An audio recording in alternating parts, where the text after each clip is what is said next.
अच्छा कैसे भाई आपने यूट्यूब में जो ख्वाब में देखा है अपना एक गार में वो बंद, वो गार इसी दुनिया में है कि किसी और से आ रही है, इस तरह कोई अपना?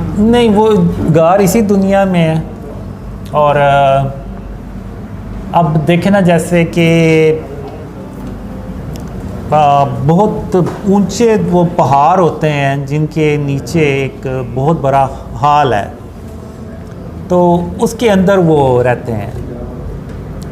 तो अब ये नहीं है कि वो कोई K2 या माउंट एवरेस्ट जितनी ऊंची पहाड़ी हैं। अगर आप देखें तो 10,000 फीट इस तरह इस लेवल की पहाड़ियाँ तो आपको आम मिल जाएंगी दुनिया में, और 10,000 फीट बहुत ज़्यादा है। अगर आप बुर्ज खलीफा की हाइट देखें तो वो मेरे ख्याल से कोई 2,000 फीट है शायद, इतनी 1,000 फीट, 850 फीट। वो शायद मीटर्स में है, 850 मीटर है, 850 मीटर। तो वो फुट 2000 प्लस है।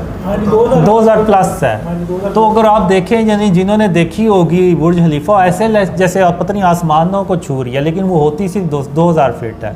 तो जो 11,000 फीट या 10,000 फीट के जो पहाड़ होंगे वो कितने ऊंचे होंगे, और उन पहाड़ों के अंदर कोई हाल बना हुआ है, उसके अंदर वो याजूज माजूज रह रहे हैं, और वो सदियों से रह रहे हैं उधर। तो वो ये नहीं है कि अंदर हाथ पे हाथ रख के बैठे हुए हैं कि अच्छा जी दीवार टूटेगी तो हम निकल आएंगे बाहर, नहीं। वो अंदर पूरी कोशिश करते हैं और मुसलसल कोशिश करते हैं।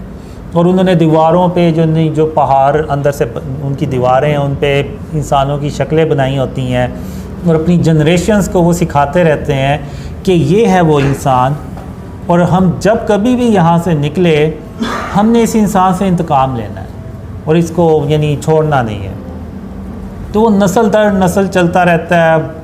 अब एक साइंस भी है कि एक चीज़ पे जब आप मुसलसल एक्सरसाइज करते रहें तो आपके बॉडी के मसल स्ट्रॉन्ग होते चले जाते हैं। तो वो सदियों से ये काम करते आ रहे हैं, तो हो सकता है उसमें उनके बाजू टांगों में इतनी ताकत आ जाती हो। और जो मैंने देखा है कि वो आसमान से यानी वो जंप लगाते हैं तो ऐसे लगते हैं जैसे आसमान से आ रहे हैं।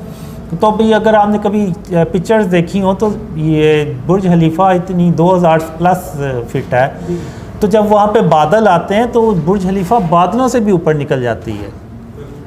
तो वो हो सकता है कि ये याजूज माजूज कोई 1-1.5 हज़ार फीट की बुलंदी से जंप लगाते कि आएँ, और जैसे कि वो ड्रीम में भी मैंने देखा कि वो ट्रेन पे अटैक करते हैं। तो मैं जब उनको देखता हूँ, मैं यानी ग्राउंड में देख रहा होता हूँ कि शायद वो ग्राउंड से कहीं से अटैक करेंगे। तो जब एक अचानक मैं आवाज़ सुनता हूँ और जब मैं उस आवाज़ की तरफ देखता हूँ तो मैं ऐसे देखता हूँ, और वो सामने एक बादल होते हैं जो बहुत ही नीचे सतह पे होते हैं, तो उनके पीछे से याजूज माजूज निकलता है, और मैं उसको देख के कहता हूँ ये तो ऐसे जैसे आसमान से उतर हैं।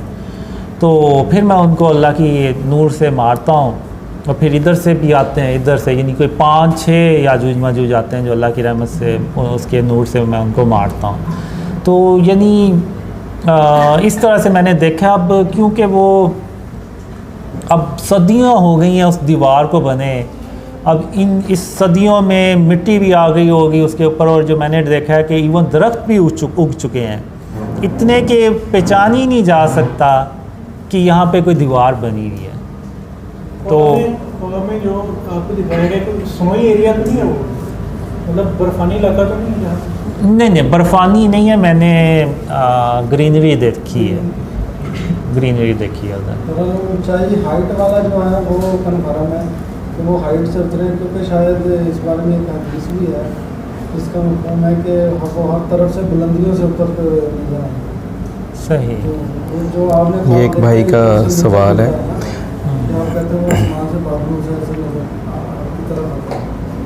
मैंने भी यही देखा कि वो जब पहली बार अटैक करते तो मैं ऐसे ही कहता हूँ कि ये तो ऐसे जैसे आसमान से उतरे, मैं ये ज़मीन समझ रहा था कि ग्राउंड से अटैक करेंगे।